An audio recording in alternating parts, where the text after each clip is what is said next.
Hello everyone! Welcome sa aking YouTube channel dito sa YouTube channel ng senior citizen na mahilig mag-experiment. Meron akong half ng papaya dito, hindi naubos sa aming dessert. So, gagawin kong kaaya-aya ng masarap na dessert ulit. Ibang klase naman na dessert, no? Hindi lang laging yung fresh fruits. So, mag-create ako ngayon ng panibagong recipe out of this papaya. Okay? Samahan niyo ako sa mga hindi pa po nag-subscribe ng aking YouTube channel. No? Paki-subscribe, like, and make your comments. No? Ito ay nakasanayan kong maglagay sa YouTube ng aking mga kunting kaalaman as senior citizen. Scoop out ko lang po itong seeds, no? Pero mga simple lang na recipe ang magagawa natin, at ito ay mga suggestions ko na recipe para sa mga senior citizen like me. Okay? So, scoop out natin yung kanyang seeds. So, naalis na kanyang seeds. Scoop out naman natin yung laman. So, itong laman ay alisin natin since this is a ripe papaya. Malambot lang naman. So, very easy. Alisin natin ang laman. Fresh ang ating papaya. So, ito yung matamis in itself. Hindi ako maglagay ng sugar.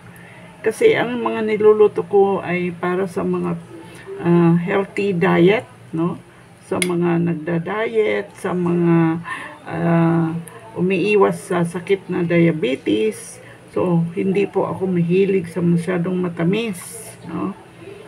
Matamis din ang papaya, pero limited lang ang ating kainin, no? Sa ano lang, yung ibig ko sabihin, in moderation. At saka pag gumawa ako ng dessert ng papaya, ay hindi na po ako naglalagay ng added sugar, no? Kasi in itself, ang papaya ay matamis. Saka pagkain natin ng papaya, lahat naman in moderation. Yung mangga, ay pwede rin tayong kumain yan, pero siguro in moderation din, konti-konti lang, no? At para sa akin, ang the best na mga prutas ay apple, peras, no? O kaya suha, no?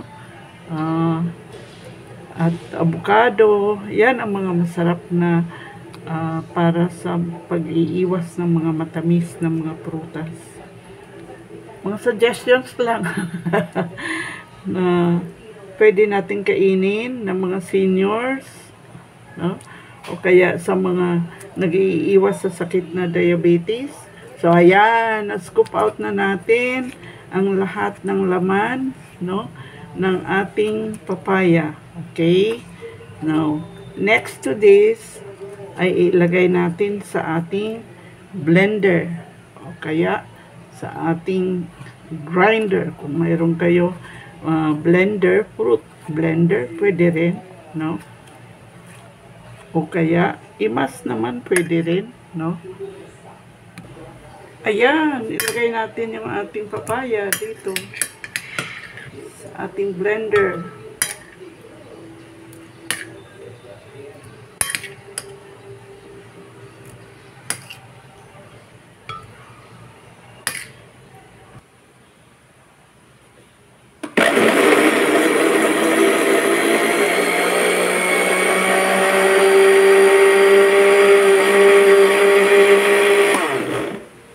Ayan, naging fruit shake. Ayan, at ang ating ginawang shake na papaya ay ilagay natin dito sa ating bowl. At maglagay ako ng 1 cup na fresh milk. Tama-tama lang. Dito sa ating mixture. Ayan. At maglagay ako ng 1 cup of water. Yan, maglagay lang ako nito. Yung puti na gulaman.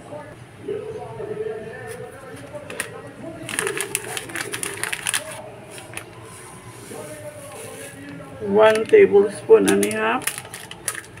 At mayroon akong agar-agar. Pwede namang wala lang, no? Optional lang po ito. So, since mayroon naman ako, maglagay lang ako ng 1 teaspoon. Kunti lang.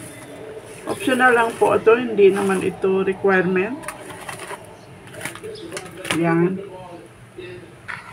Stir lang po natin ng maigi para matunaw lahat. At notice nyo, hindi ako naglagay ng sugar. No? Kasi control naman ng sugar sa mga niluluto natin para sa healthy diet. At ito po ay pakuluan natin. Pag kumulo na, ibig sabihin, yan ay okay na. Kung gusto po ninyo na matamis, mag-add kayo ng sugar. Pero ako hindi na ako nag-add ng sugar. Ito po ay ipaboil natin.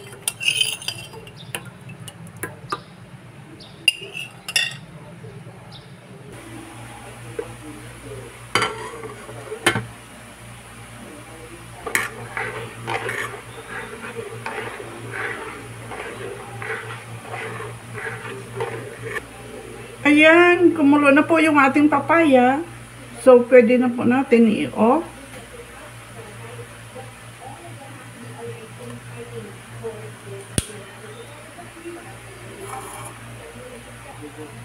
At ilagay na po natin ang ating papaya dito sa ating molder o kaya sa ating pan.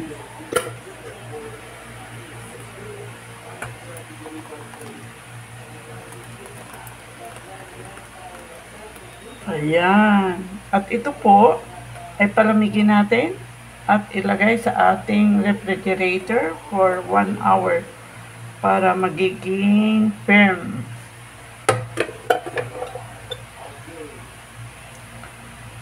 Dahil may init pa, palamigin natin more or less mga 5 minutes at ilagay natin sa refrigerator. Ayan, after 1 hour, ito na po yung ating papaya jelly. Tingnan natin. Firm na po siya. Kasi nilagay ko sa freezer. Pwede lang, kung kahit hindi sa freezer, basta pag malamig na po ay magiging firm itong ating papaya jelly. Tanggalin natin sa ating molder. O kaya sa ating pan.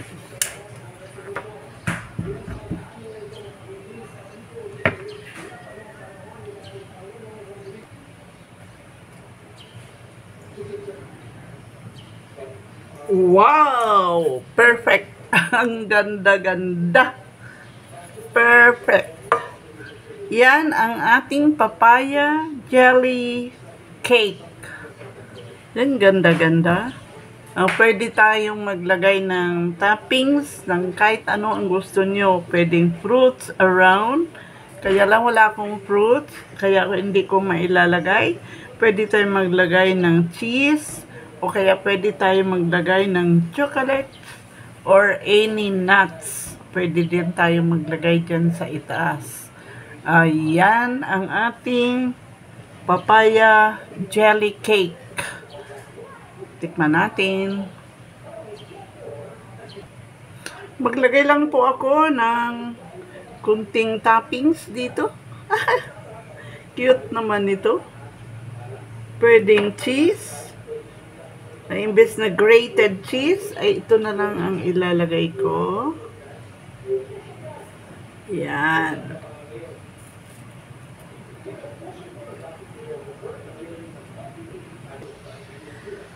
Ayan na po ang ating finished product, ang ating papaya jelly cake. Ayan, slice natin.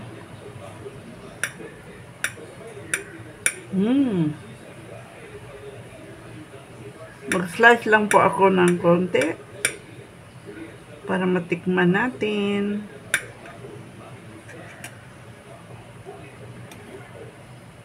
Wow, very fine.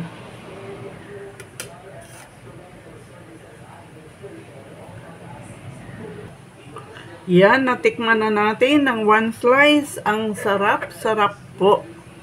Oh, ang sarap-sarap. Nakain ko na yung one slice dito. So, thank you very much for watching my vlog. And please, sa hindi pa nag-subscribe, paki-subscribe po. Watch and comment. Thank you very much for watching my vlog. See you in my next video. Bye-bye. Thumbs up. Ang galing-galing. Ang ganda-ganda. Ang sarap-sarap. Bye. God bless us all.